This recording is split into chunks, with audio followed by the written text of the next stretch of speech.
protagonistas. Le agradecemos mucho al diputado federal por el PAN, Héctor Jaime Ramírez Barba, que esté con nosotros para hablar justamente de esta aprobación de calificar como ilegal el uso y la compraventa de vapeadores. Y además, importante revisar ese tema, y justo hoy que nos acompaña como conductora invitada Cecilia Martínez, directora de Centros de Integración Juvenil de Torreón, para darle pues una perspectiva y un enfoque más completo a este análisis. Héctor, diputado, gracias por estar con nosotros. Buenos días, ¿cómo estás? Muy buenos días, un placer saludarte, Cecilia, Manuel, muchas gracias por recibirnos. Gracias, diputado, pues hemos conversado ya en varias ocasiones y en esta ocasión, esta mañana, lo hacemos con respecto de esto. Ya adelantábamos un poco el tema, los argumentos y demás. ¿Cuál es el posicionamiento del PAN y el tuyo propio, Héctor, con respecto a este tema? No, bueno, claramente, primero fue un absurdo poner la Constitución en el mismo párrafo para frasear el mismo daño que causa el fentanilo, esta droga ilegal, que es verdaderamente grave su uso, que causa muchísimas muertes, más lo va a estar causando en México cuando no se ha liberado la naloxona, por ejemplo, compararlos con los vapeadores o con los cigarrillos eléctricos. Ese fue un grave error a nuestro juicio. De entrada, mi comentario, Manuel. Ahora, sí, porque justamente lo revisábamos y en ese sentido también la ANPEC hizo un señalamiento similar de que cómo se pone en el mismo párrafo o se equipara, o se hace una comparación que calificaron de desmedida, que los vapeadores sean equiparados con el fentanilo, y que se solicitó tener en cuenta que todo lo que se prohíbe irracionalmente termina por fortalecer el comercio ilícito, la evasión fiscal y genera un riesgo sanitario, además de que financia a los grupos de la delincuencia. Se ha dicho mucho, Héctor, que en lugar de prohibir habría que regular. ¿Se puede esto regular?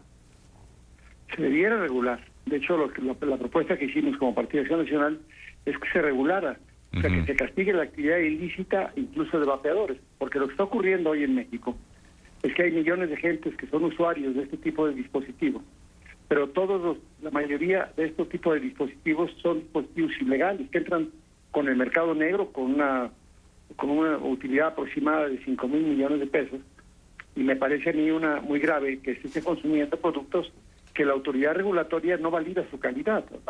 La Comisión Federal de Protección contra Riesgos Sanitarios debía de atender este tema de manera muy clara, ¿ves? Y sin embargo no lo está haciendo. De hecho, nunca han estado autorizados en México, y cuando estuvo autorizada su venta fue a través de amparo, cuando la autoridad sanitaria, haciendo un paralelismo con lo que hizo con la Ley General para el Control del Tabaco, de la cual yo fui proponente principal ayer en el 2008, que se publicó en mayo de 2008, lo que decíamos era que tenemos que proteger a nuestra niñez.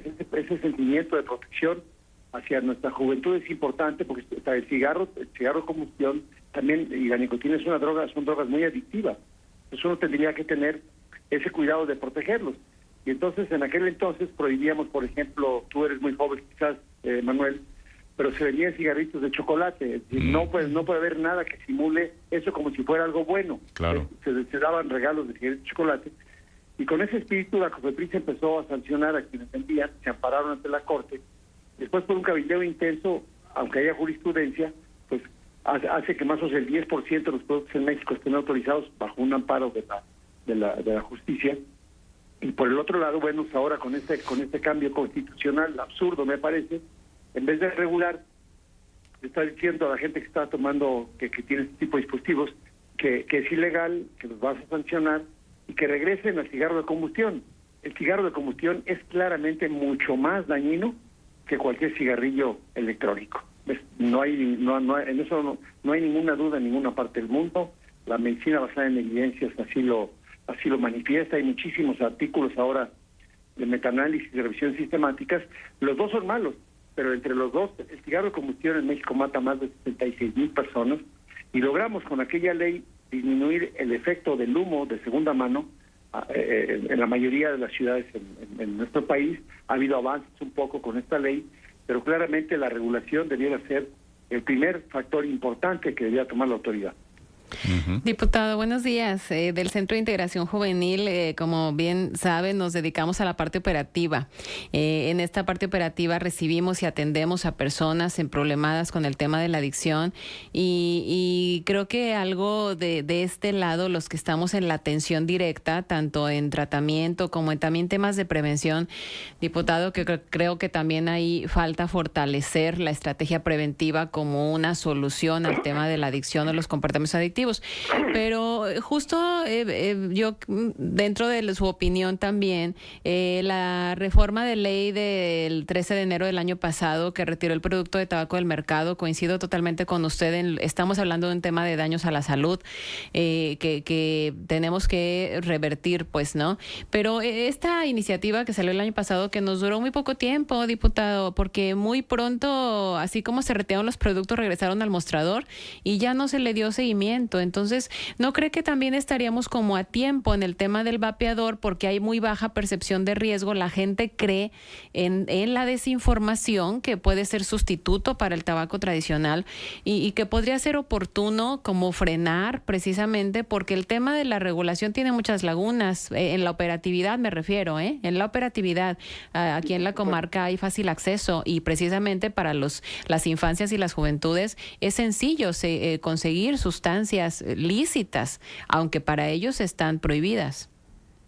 Bueno, en realidad acabas de otra vez de poner tú el dedo de la llaga, Cecilia, de lo que estoy comentando. Fíjate, en la encuesta, en la ENCODAT, recién liberada de Salud y Nutrición, que se hacen 3 encuestas, se han hecho 3 encuestas desde que se empezó a medir lo que estaba pasando, el 47% de los fumadores en México de tabaco de combustión lo adquieren en cigarrillos sueltos.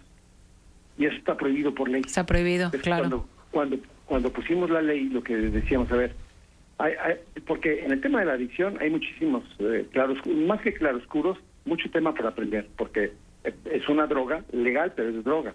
Entonces, cuando tú dices, a ver, ¿cómo planteábamos en aquella ocasión? A ver, que no haya cajitas de 4 cigarros que sean muy baratos porque cualquier bolsillo va a estar de alcance. Ajá. Y entonces, cuando tú incrementas un poco el impuesto, en teoría se reduce el consumo. Y digo en teoría, porque lo que ha ocurrido en México con esas encuestas que te comento es que el porcentaje de fumadores no ha disminuido, la población se ha aumentado. Y tú también lo puedes ver con el número de cigarrillos legales y ahora muchísimos ilegales de combustión también que están a la venta y que en el caso del IEPS, pues los ingresos por tabaco labrado, tabaco de diferente naturaleza, se han ido incrementando. Significa que se sigue vendiendo la misma cantidad de cigarros. Nuestra política de que alguien que quiere dejar de fumar funcione es muy baja. Dime cuántos centros autorizados hay en la comarca que tú digas, a ver, si ahorita toda la gente que fuma tabaco en la comarca, es más, el 10%, ¿en dónde los vas a atender? Cuando a ustedes mismos pues les han bajado muchísimo el presupuesto. Con esta fusión que hubo de ahora el famoso CONASAME, metiendo en la misma bolsa salud mental y adicciones, pues lo que ocurrió fue la disminución del presupuesto y el CIJ claramente es uno de los que más han sufrido. Yo sí creo que debería tener muchas más capacidades de poder ayudar a la población, por un lado, a dejar la adicción y por otro lado, a educar a la población del riesgo. Ningún menor debería tomar ni cigarro de combustión ni vapeadores. Eso nos queda perfectamente claro.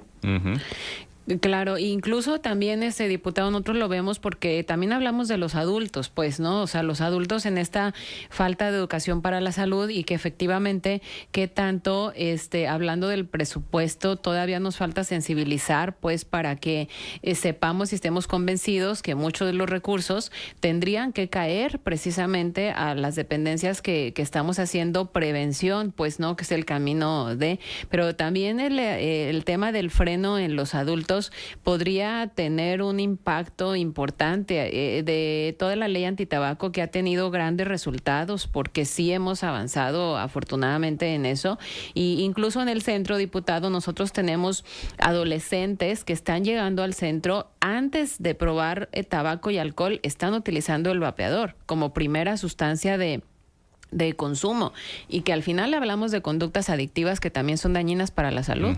Sí. No, claro, ahora fíjate, yo quisiera retomar como que 3 temas.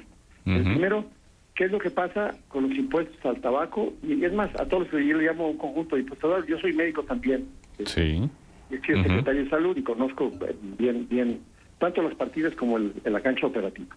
Entonces, este tratamiento es cuando tú cobras los impuestos, si en la laguna se consume mucho más tabaco, alcohol, bebidas energéticas, alimentos de alto grado de refinación, con 5 sellos, o con 6 sellos, con 10 sellos, con todo lo que tú quieras, nada llega a salud.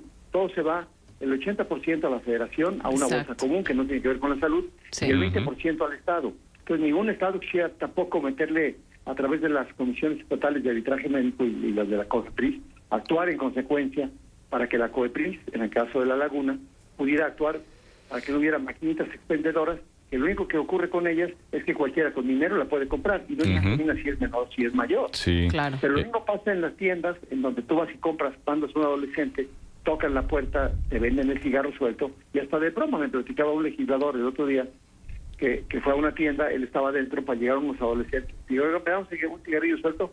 No, son menores de edad, no les puedo vender.